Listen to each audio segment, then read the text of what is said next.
Welcome to Queers Quills, the official podcast. I'm audiobook narrator Kirt Graves. Every episode, I invite an attending author or narrator to join me for a one-on-one conversation about their lives and their art, so attendees and readers from across the world can get to know them not only as professionals, but as people. Joining me today is narrator Gary Furlong. Gary is the Audie Award-winning narrator of over 400 books across various genres, including young adult fiction, romance, and mystery. He has also lent his voice to commercials, video games, and animated series. Gary is known for his exceptional skill in accents and dialects, and for his self-reported mediocre skill in playing the guitar. Welcome to the podcast, Gary. Thank you very, very much. I truly am mediocre at playing guitar. It's embarrassing. For how long I've been playing, it's like, no, you've no excuse to be that poor. Any proficiency at an instrument is something to be celebrated. So. Yeah. So, Gary, let's start at the beginning. How the hell did you become an audiobook narrator? I was trying to get fit by running. I failed. But to get going, I don't know what it was. I didn't love listening to music. Mm-hmm. I kind of felt like, I don't know, music, a song starts and it ends very quickly, like in minutes. And I don't know what it was about my brain, but I was like, you know what? Ebooks are a thing. I was very new to them. This was in early 2010s. Like, mm-hmm. I was in Japan teaching English, and I was like, you know what? I'm gonna get fit. That's what I'm gonna do. And I listened to, I think first, the Harry Potter series as narrated by Stephen Fry. I didn't even know that there was another version by Jim Dale. And now I listen back, I still love it, but like, he narrates very slowly. Stephen Fry's version?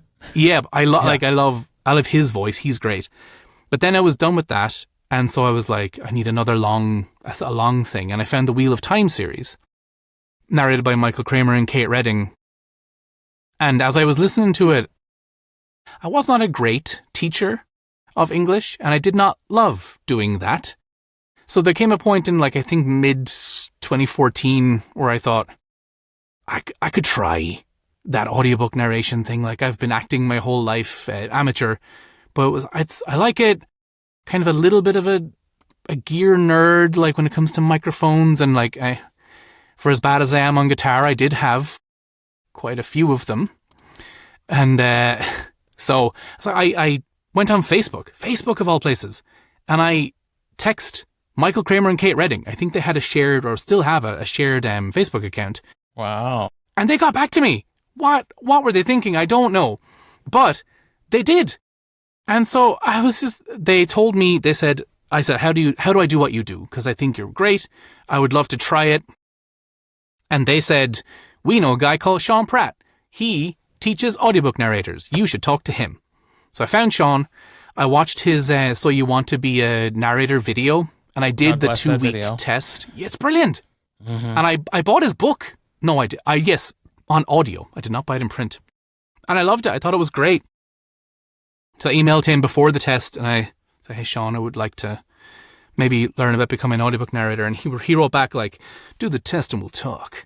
I was like, okay, thank you, Sean. You're so cool. So yeah, we did. And it was a few months of just getting up 5, 6 a.m., do my lesson with Sean, go to work. And I was also doing some, I don't know if Voice Bunny was a thing in your VO career, but I was on Voice Bunny, did some really terrible commercial stuff, like maybe 1-2 jobs. So I was kind of trying to get into voiceover, but it was really, I don't know what it was about narration, just kind of, I don't know, gelled well with me, I think. So I kept up the classes, even when I went back home to Ireland. And then I started to book a few jobs, say royalty share, but it kind of just went from then. I did the classes and just kept going. And I haven't stopped since, so I'm very lucky, very happy that it worked out. Because I'm going to keep teaching, definitely not. And they didn't want me to keep teaching. They made it, it was good for all of us that I was not teaching anymore. A very good transition for all involved. Yeah, I hope so. Where did the gear knowledge come from? Was that just from music? Initially music, and I still like singing. And so an early Christmas present I got around that time, the same time, was a little Behringer C1, which is like an all silver condenser mic and like kind of looks a little bit like a tiny crap U87. And I didn't know what a U87 was at the time, but I was just like, ooh, this is a professional piece of gear. Wow. And I did my first few like auditions on that. I never did a book on it because I don't think I'd recorded a full book until I went back to Ireland. But it was cool and I liked it, and I don't know what it was. I just enjoyed the shape, I don't know. I like gear. It's bad. It's bad for me. It's bad for all of us. But no, it's an expensive it's habit. So fun. Do you remember what that first book was that you got? The first book I ever did was called Domingo's Angel by Jenny Twist. It was a lovely book. It really was. I wish I did a better job, to be honest. I listened back to some of my early samples and like, come on, Gary, do that again, Gary. You need to read that because that's a lovely story. Yeah, it was Domingo's Angel, I remember. I don't actually want to go back and redo them. Oh, there are some. I would like to have been better at the time, but I'm not itching to redo a whole book. The ignorance of youth is great because I thought I was something else. But I listen back and it's like, you truly... I don't know. I feel there was like sort of an uncanny valley on my journey of audiobook narration where I started very naive and not knowing what the hell I was doing. But there was a lot of freedom in that. Yeah. And then I started learning what you're supposed to do, and I feel like I started dipping, and like the things I truly don't like from my career are the things that happened after I started getting training, but before I really figured out what my voice was. Because as soon as I tried to be an audiobook narrator and sound like an audiobook narrator, those are the books that I struggle to go back and listen to. And then I was like, I have to rediscover the part of me that just went on instinct. Absolutely. There's I don't know if you follow any of like the Dungeons and Dragons media that's online, but there's a show called Dimension 20 and a show called Critical Role. The two main DMs of that show met up and they talked about running your first campaign ever and how they both kind of did it from a place of not knowing any better. The one guy, Brennan, was just like, the power in not knowing any better is like just so like there are no limitations. There's nothing you can't do. Yeah. Hopefully you don't make any faux pas and make any mistakes, but like there's also just no limit. Then you start to learn more and you're like, oh, so my posture should be like this and I should drink only room temperature water. It's, And then you end up breaking most of those rules anyway. I'm sitting on a you end up doing effing yoga ball. Are you able to do that while narrating? It doesn't make any noise? Doesn't make any noise would be charitable. I try my very, very best because it's the best feeling thing I've been on. And if I can set my feet properly, my trousers don't rub off it and I can kind of just a little bit. But every now and then I'll catch it and be like, you have to stop that. Yeah. Right. I mean, my chair does that sometimes. But I would think it would be like a constant, like I would never even think to try it because I'd be like, it's going to be rubbing all over the place. Yeah, I mean, it can. I mean, to say it's perfect is definitely not. But if you get your feet in just the right place and little movements. I also have a shotgun mic, so hopefully it's just catching my face and not the rest of the room. Right. Yeah, what mic do we have now? The 416, the Sennheiser. I got it years ago, and I loved it straight away. But then, of course, there was like there wasn't for my voice really. Like I could never find. I don't know why. Like why was I trying? It's brilliant. It's so good. And I know like some people would say it's like the promo mic, and it absolutely is. But like I've only ever gotten compliments on the quality of my recording from this mic. And it was both from engineers going, very clean audio. I was like, I don't think I could be given a better compliment. Yeah. Well, and let that be a lesson to anybody who's listening who might want a career in audiobook narration in the future. Like, it is about finding the mic that's right for you and your space. It is not about finding the best mic. There is no such thing as the best mic. Fully agree. And it can be a really fun hobby to pursue bigger and better gear, but it's not going to ultimately service your career.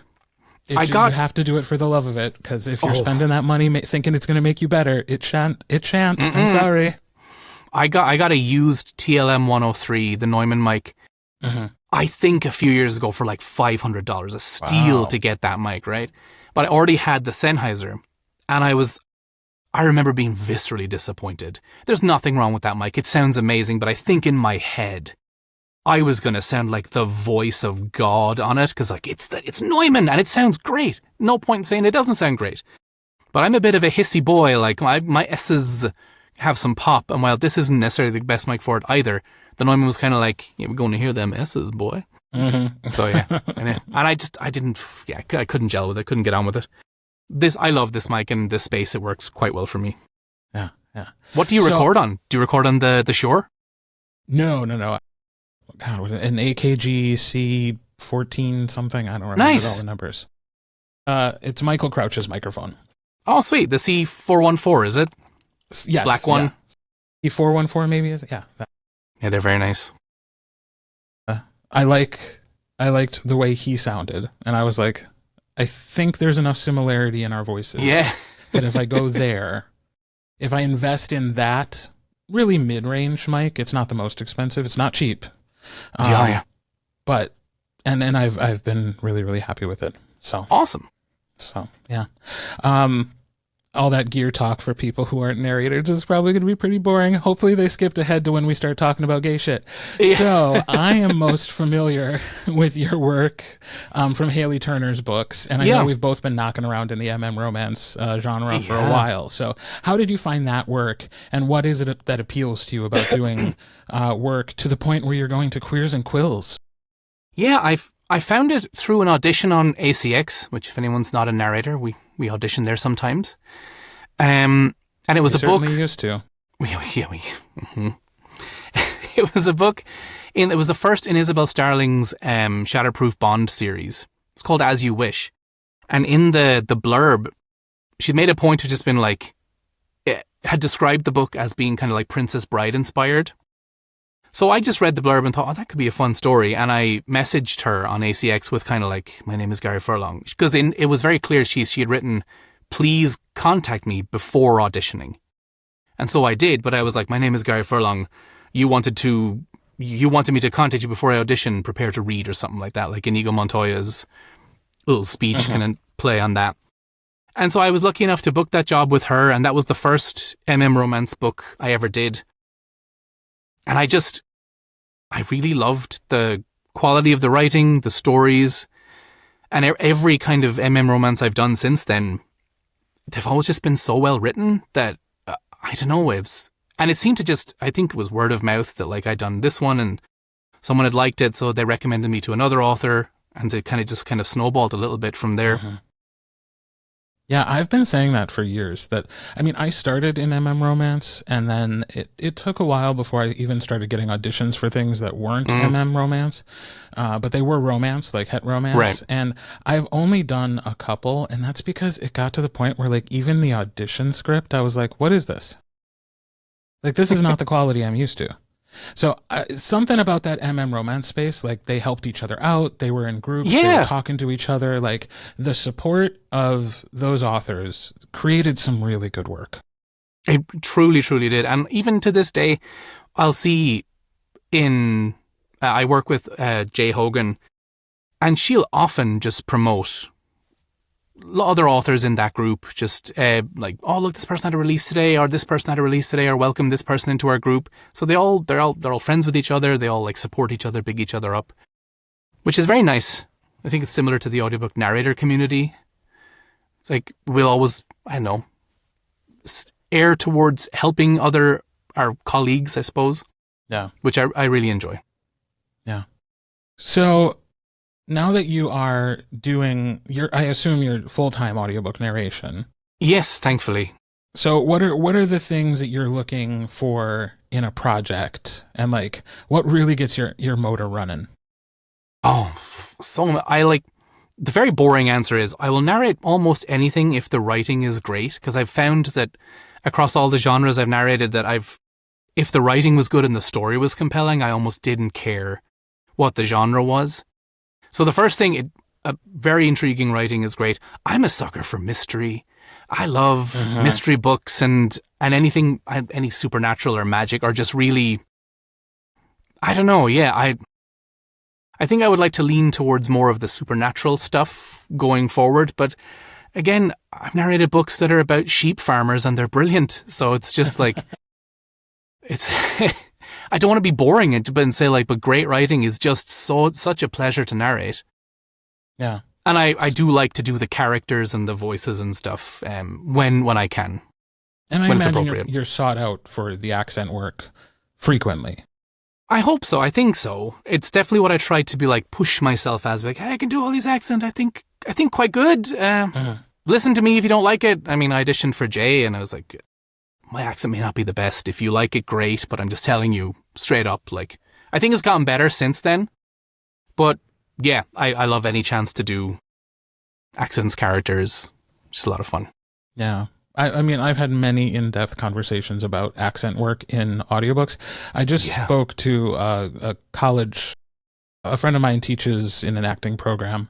Oh, nice. And so I was talking to a class of college kids last week and just talking about like a lot of the skills we have to have as actors when you're doing audiobooks have to be sort of like a mile wide and a foot deep. Yeah. And like, yes, you want the accent to be recognizable, but if you're going for absolutely perfect and a native speaker wouldn't be able to clock it, it's like, yeah, you're not gonna have time to do much actual work if you want to be that good at every accent. But, absolutely. Put in the effort, make it understandable, which also sometimes means you have to make it less accurate. That's so true. That is so true. There are definitely times I'll sacrifice accent accuracy to just make the character feel a bit more grounded, to again, like, make it more understandable. Because story should be first. Absolutely. And if story over accuracy, certainly when it comes to accents, or even sometimes just when like quirks are written into the book, or when a stutter is written in, or a lisp is written in, or just somebody's tripping over their words. It's like, if I did it exactly as this is written, nobody's going to understand what the hell I just said. So you make the changes. So yeah, when it comes to accents, it can be great fun. And there are certainly the ones I think that each of us is probably better at than others. But I also love the challenge of getting a new one and being like, well, let's see how this goes. And it's incredibly scary because it's like, well, I'm not going to be great at this. You hear your initial efforts. Maybe not the 10th time. But like, if I keep doing it, I'll get better, Absolutely, yeah. Yeah. So if somebody was coming to your work for the very first time, what is a project or a sampling of projects that you would say, go listen to this? This is really like, this is me. I think, like you said, the Haley Turner, the Soulbound series it was great. I had such a good time narrating it. I think I'm quite well-ish known for Isabel's stuff, Isabel Starling's The Shatterproof Bond series and the John Wiltshire series, More Heat Than the Sun. They're all kind of British accent-y, except for Haley Turner's stuff is American. And yeah, Jay Hogan's work is very emotionally deep, which I enjoy getting to get really in the weeds of the relationships. So any of those three is great. We'll start there. There's lots of great ones. I'm very, very privileged to have narrated for a lot of really great authors. I have to ask you about the Soulbound series because one, it's a long series. There's lots of books. And it's a real gift when you get to narrate an entire series. What was that like wrapping that up? Do you remember that feeling? I didn't want to, because you're just it's so fun to be, and there was, I love gods being in things, and they're how imperfect they are, but also how just, it doesn't matter if they're jerks because they're way more powerful than you. There was a lot of that in that series. There was a lot of great characters. So it's kind of, yay, resolution and the stuff we all wanted to happen hopefully happened. But then it's well, that's it then, isn't it? We're not going back here again, which is very sad. Yes. Although every once in a while, these authors surprise you with another book. And she has. The spin-off is already out, which is great. It's yay, a little bit back in the world. Yeah, exactly. Save those samples because you never know. Oh, yeah, the character voices. Yeah. rather than like throwing your table up like, no! Yeah. Yeah. Thankfully. And that's another thing I didn't learn to do until several books into the career. Yep, same. Yeah. So, yeah. All right. Well, Gary, I have also invited you here to play a game. Are you ready for that? Let's do it. All right, so the rules of the game are simple. I have a deck of cards, and on each card is a question. The questions aim to learn more about you personally, so some are biographical, some are hypothetical, some are just silly. But I'm not picking which questions you will be answering. Fate will. I'm going to deal 3 cards every round. You pick one, and whatever card you pick, you're agreeing to answer, with a couple of exceptions. So if a question comes along that you don't want to answer, you have 2 opportunities to switch things up. You can turn the tables on me one time, forcing me to answer the question, or you can also discard a personal question in favor of answering a more bookish question from our white deck. But then you're only dealt 1 card and you have to answer that question. Are you ready to play? My power-ups are a switch and a discard for a bookish question. Yes. I'm ready. You're a gamer, aren't you?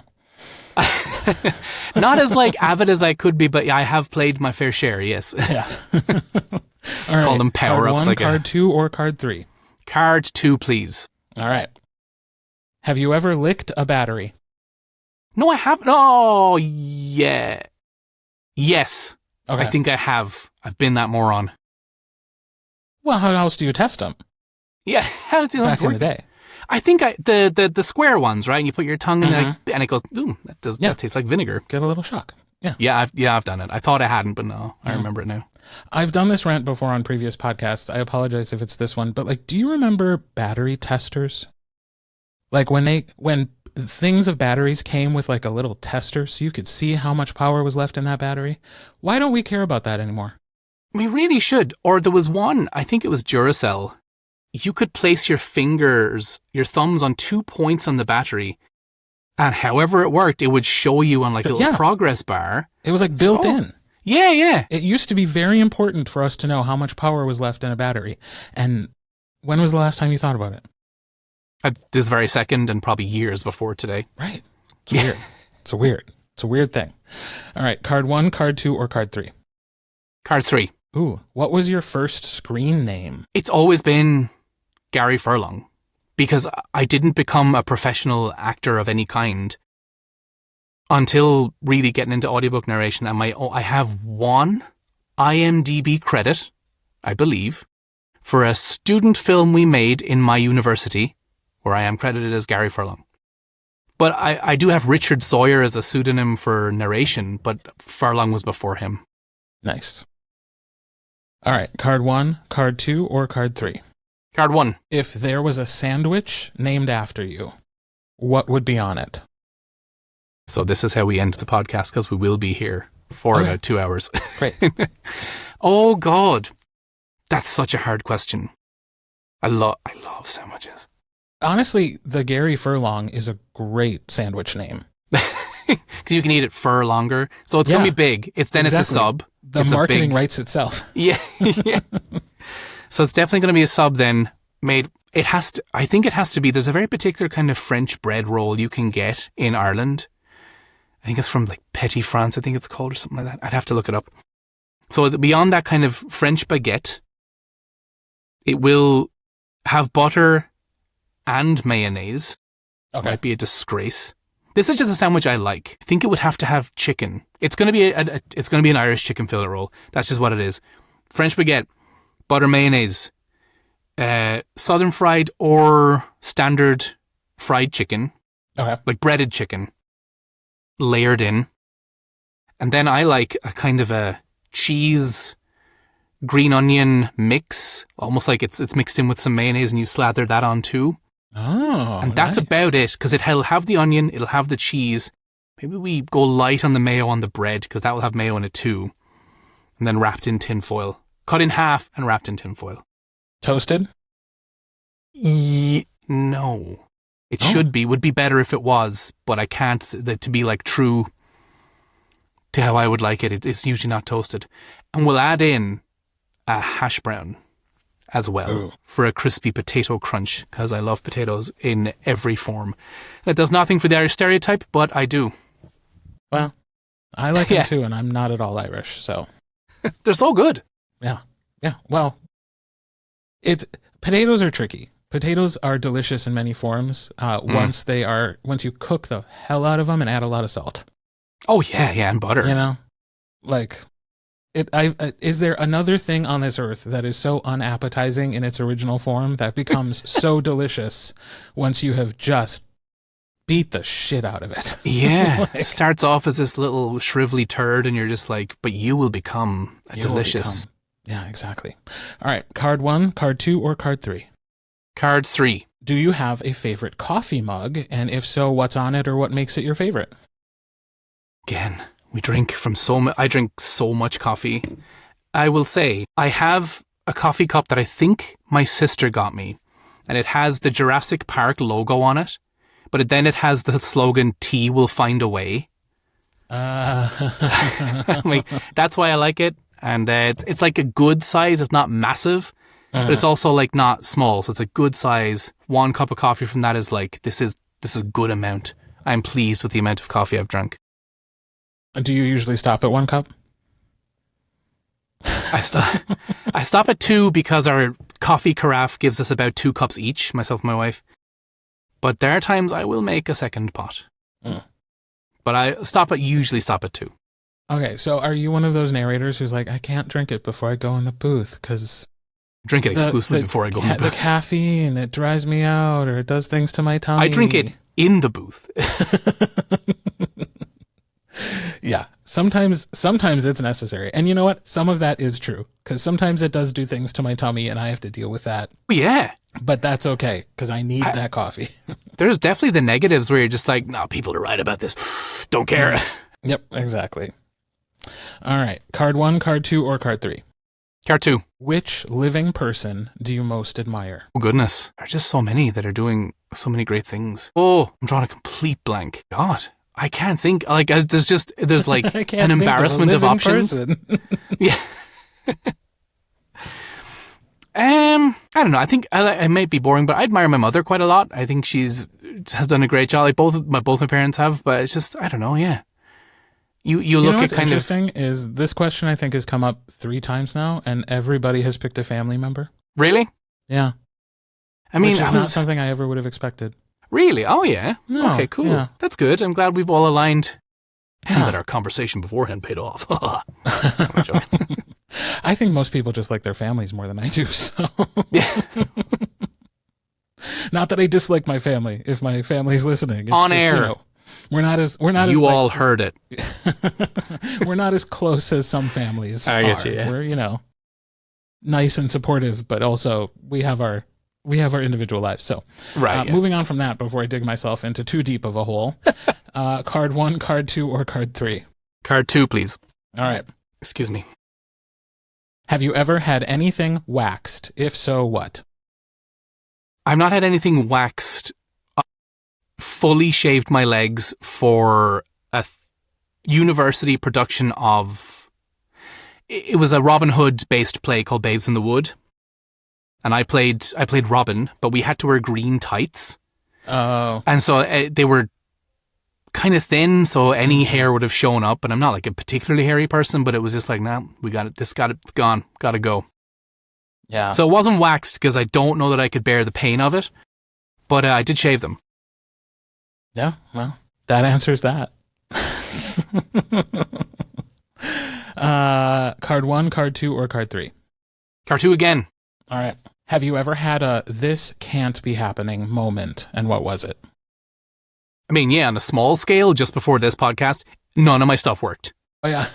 There was a second where I was like, I cursed a lot, and I was like, of all the times for it not to work. But yeah, I think that'll be my answer for now. If I think of a better one, I'll come back with it. So you can tell people at Queers and Quills if they ask. Yeah, I'll have a think about it. There you go. All right, last round. Card 1, card 2, or card 3? Card 2 again. All right. What's your guilty pleasure? I don't feel guilty about it, but I do take a great amount of pleasure from it, and sometimes I suppose I do. Love playing the Formula 1 2023 game with my little steering wheel and my little pedals. It's just like... And I never thought I would be the person who liked racing games because I've hated them all my life. But I don't know what it was. We've been watching Formula One a lot for the last few years, and I thought, oh, I'll buy one of the games. And I played with the controller. Hated it.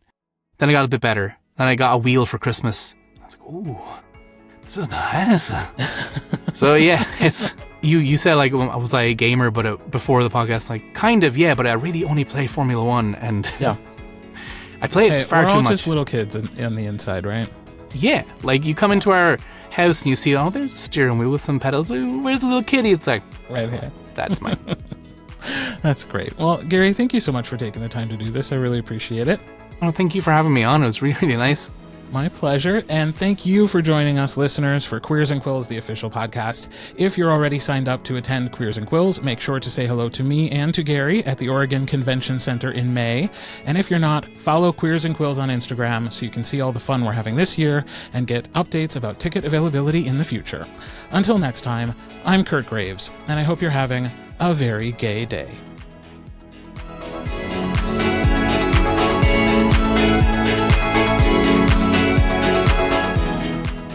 Queers and Quills, the official podcast, is produced and hosted by Kirt Graves, in coordination with Mahogany Mail and Marley Valentine. All copyrighted material is shared with permission.